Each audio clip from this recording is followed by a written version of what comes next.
आज मैं उपस्थित हूँ साप्ताहिक प्रश्न पत्र भाग 93 के साथ, जिसका उद्देश्य है आगामी परीक्षा की तैयारी आसान तरीकों से कैसे करें। साप्ताहिक प्रश्न पत्र भाग 93 का हमारा पहला प्रश्न है, बिहार राज्य से कितने व्यक्तियों को पद्म पुरस्कार से सम्मानित किया गया। इसका ए ऑप्शन है 1, जिसका बी ऑप्शन है 2, जिसका सी ऑप्शन है 3 और इसका डी ऑप्शन है 4। तो इस प्रश्न का सही जवाब है ऑप्शन सी 3, यानी 3 व्यक्तियों को बिहार राज्य से पद्म पुरस्कार से सम्मानित किया। इसमें पहले व्यक्ति जिनका नाम है विश्वबंधु, और विश्वबंधु को लोक नृत्य के क्षेत्र में अच्छे कार्य करने के लिए इन्हें सम्मानित किया गया। दूसरा नाम है भरत सिंह भारती, जिनको लोक गायक एवं संगीतकार के क्षेत्र में अच्छे कार्य करने के लिए इन्हें पद्म पुरस्कार से सम्मानित किया गया। और तीसरा नाम है डॉक्टर गोपाल त्रिवेदी। डॉक्टर गोपाल त्रिवेदी कृषि वैज्ञानिक के रूप में अच्छे कार्य कर चुके हैं और बिहार के पूसा कृषि विश्वविद्यालय के उप कुलपति भी रह चुके हैं, जिनके लिए इन्हें पद्म पुरस्कार से इन्हें सम्मानित किया गया है। हमारा दूसरा प्रश्न है, भारतीय संविधान में संशोधन प्रक्रिया किस अनुच्छेद के अंतर्गत दी गई है। जिसका ए ऑप्शन है अनुच्छेद 352, जिसका बी ऑप्शन है अनुच्छेद 356, जिसका सी ऑप्शन है अनुच्छेद 360 और जिसका डी ऑप्शन है अनुच्छेद 368। तो इस प्रश्न का सही जवाब होगा ऑप्शन डी अनुच्छेद 368, यानी अनुच्छेद 368 के अनुसार भारतीय संविधान में संशोधन प्रक्रिया दी गई है। हमारा ये ऑप्शन है अनुच्छेद 352। तो अनुच्छेद 352 के अनुसार राष्ट्रीय आपातकाल अनुच्छेद आता है, जिसमें राष्ट्रपति देश में राष्ट्रीय आपातकाल की घोषणा कर सकता है। हमारा बी ऑप्शन है अनुच्छेद 356। अनुच्छेद 356 के अनुसार राज्यों में राष्ट्रपति शासन लगाए जाने के अनुच्छेद 356 के अंतर्गत आता है। हमारा सी ऑप्शन है 360। तो 360 के अंतर्गत द्वितीय आपातकालीन जैसे अनुच्छेद आते हैं। और हमारा डी ऑप्शन है अनुच्छेद 368। तो अनुच्छेद 368 के अंतर्गत भारतीय संविधान में संशोधन प्रक्रिया वर्णित है। हमारा तीसरा प्रश्न है, अर्थशास्त्र के क्षेत्र में नोबेल पुरस्कार पाने वाले भारतीय कौन थे। जिसका ए ऑप्शन है रविंद्रनाथ टैगोर, जिसका बी ऑप्शन है सीवी रमन, जिसका सी ऑप्शन है अमर्त्य सेन और जिसका डी ऑप्शन है मदर टेरेसा।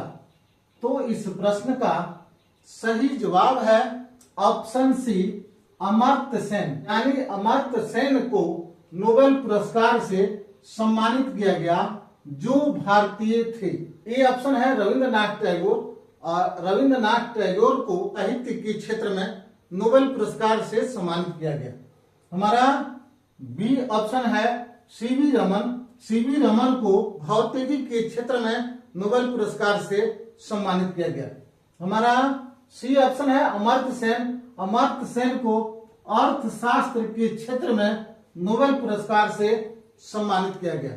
और हमारा डी ऑप्शन है मदर टेरेसा। मदर टेरेसा को शांति के क्षेत्र में नोबेल पुरस्कार से सम्मानित किया गया। हमारा चौथा प्रश्न है, इंदिरा गांधी अंतर्राष्ट्रीय हवाई अड्डा कहाँ है। इसका ए ऑप्शन है नई दिल्ली, जिसका बी ऑप्शन है मुंबई, जिसका सी ऑप्शन है कोलकाता और जिसका डी ऑप्शन है चेन्नई। तो इस प्रश्न का सही जवाब है ऑप्शन ए नई दिल्ली, यानी नई दिल्ली में इंदिरा गांधी अंतर्राष्ट्रीय हवाई अड्डा है। हमारा बी ऑप्शन है मुंबई। मुंबई में छत्रपति शिवाजी अंतर्राष्ट्रीय हवाई अड्डा है। हमारा सी ऑप्शन है कोलकाता। तो कोलकाता में नेताजी सुभाष चंद्र बोस के नाम से हवाई अड्डा है। और हमारा डी ऑप्शन है चेन्नई। तो चेन्नई में चेन्नई अंतर्राष्ट्रीय हवाई अड्डा है। हमारा पांचवा प्रश्न है, पूर्णिया जिला किस नदी के किनारे है? जिसका ए ऑप्शन है गंगा नदी, जिसका बी ऑप्शन है गंडक नदी, जिसका सी ऑप्शन है फाल्गु नदी और जिसका डी ऑप्शन है कोसी नदी। तो इस प्रश्न का सही जवाब है ऑप्शन डी, कोसी नदी, यानी कोसी नदी के किनारे पूर्णिया जिला अवस्थित है। हमारा ए ऑप्शन है गंगा नदी, तो गंगा नदी के किनारे हाजीपुर और पटना दोनों नगर जो है गंगा नदी के किनारे अवस्थित है। हमारा बी ऑप्शन है गंडक नदी, तो गंडक नदी के किनारे गोपालगंज जिला और सोनपुर अवस्थित है। हमारा सी ऑप्शन है फाल्गु नदी, फाल्गु नदी के किनारे गया जिला अवस्थित है।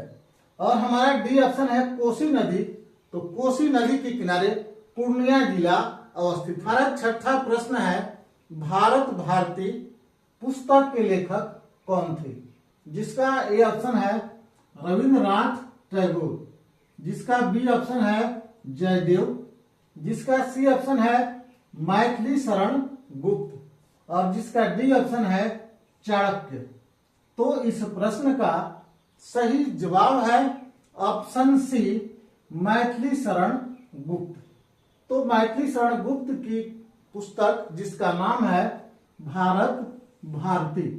हमारा ए ऑप्शन है रविंद्रनाथ टैगोर और रविंद्रनाथ टैगोर की प्रसिद्ध पुस्तक थी जिसका नाम है गीतांजलि। हमारा बी ऑप्शन है जयदेव और जयदेव की प्रसिद्ध पुस्तक जिसका नाम है गीत गोविंद। हमारा सी ऑप्शन है मैथिली शरण गुप्त और मैथिली शरण गुप्त की प्रसिद्ध पुस्तक जिसका नाम है भारत भारती।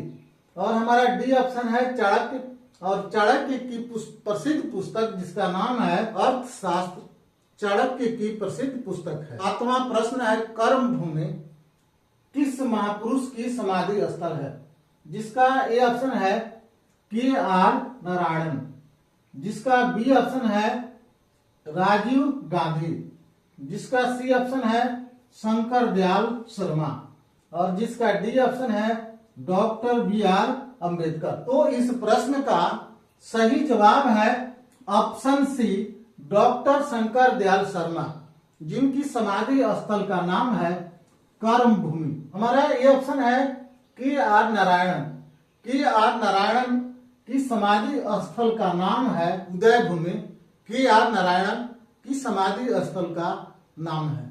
हमारा बी ऑप्शन है राजीव गांधी और राजीव गांधी की समाधि स्थल का नाम है वीर भूमि, राजीव गांधी की समाधि स्थल का नाम है। हमारा सी ऑप्शन है डॉक्टर शंकर दयाल शर्मा और डॉक्टर शंकर दयाल शर्मा की समाधि स्थल का नाम है कर्म भूमि। और हमारा डी ऑप्शन है डॉक्टर बी आर अम्बेडकर की समाधि स्थल का नाम है चैत भूमि, डॉक्टर बी आर अम्बेडकर की समाधि स्थल का नाम है। हमारा आठवां प्रश्न है, विश्व रेड क्रॉस दिवस कब मनाया जाता है? जिसका ए ऑप्शन है 3 मई, जिसका बी ऑप्शन है 8 मई, जिसका सी ऑप्शन है 12 मई और जिसका डी ऑप्शन है 31 मई। तो इस प्रश्न का सही जवाब है ऑप्शन बी 8 मई, यानी 8 मई को विश्व रेड क्रॉस दिवस मनाया जाता है। हमारा ए ऑप्शन है 3 मई, 3 मई को विश्व प्रेस स्वतंत्रता दिवस मनाया जाता है। हमारा बी ऑप्शन है 8 मई, 8 मई को विश्व रेड क्रॉस दिवस मनाया जाता है। हमारा सी ऑप्शन है 12 मई, 12 मई को विश्व नर्स दिवस मनाया जाता है। और हमारा डी ऑप्शन है 31 मई, 31 मई को विश्व तंबाकू निषेध दिवस मनाया जाता है। हमारा 9वां प्रश्न है, विनोदानंद झा बिहार राज्य के किस क्रम के मुख्यमंत्री थे? जिसका ए ऑप्शन है पहले क्रम, जिसका बी ऑप्शन है दूसरे क्रम, जिसका सी ऑप्शन है तीसरे क्रम और जिसका डी ऑप्शन है चौथे क्रम।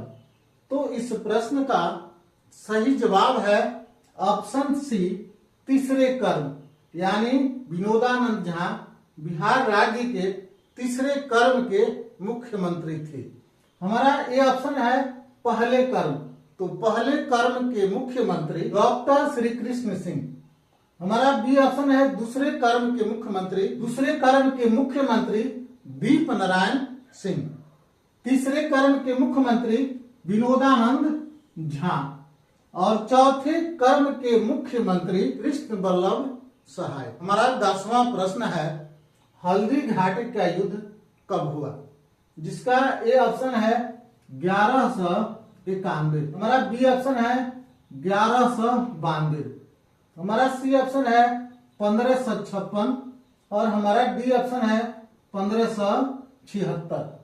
तो इस प्रश्न का सही जवाब है ऑप्शन डी 1576, यानी 1576 में हल्दी घाटी का युद्ध हुआ।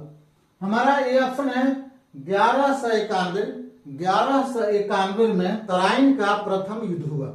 हमारा बी ऑप्शन है 1192 में तराइन का द्वितीय विश्व युद्ध हुआ। हमारा सी ऑप्शन है 1556, तो 1556 में पानीपत का द्वितीय विश्व युद्ध हुआ। और हमारा डी ऑप्शन है 1576, तो 1576 में हल्दी घाटी का युद्ध हुआ। इन जानकारियों के साथ साप्ताहिक प्रश्न पत्र भाग 93 से हम विराम लेते हैं और फिर मिलते हैं अगले हफ्ते साप्ताहिक प्रश्न पत्र भाग 94 के साथ।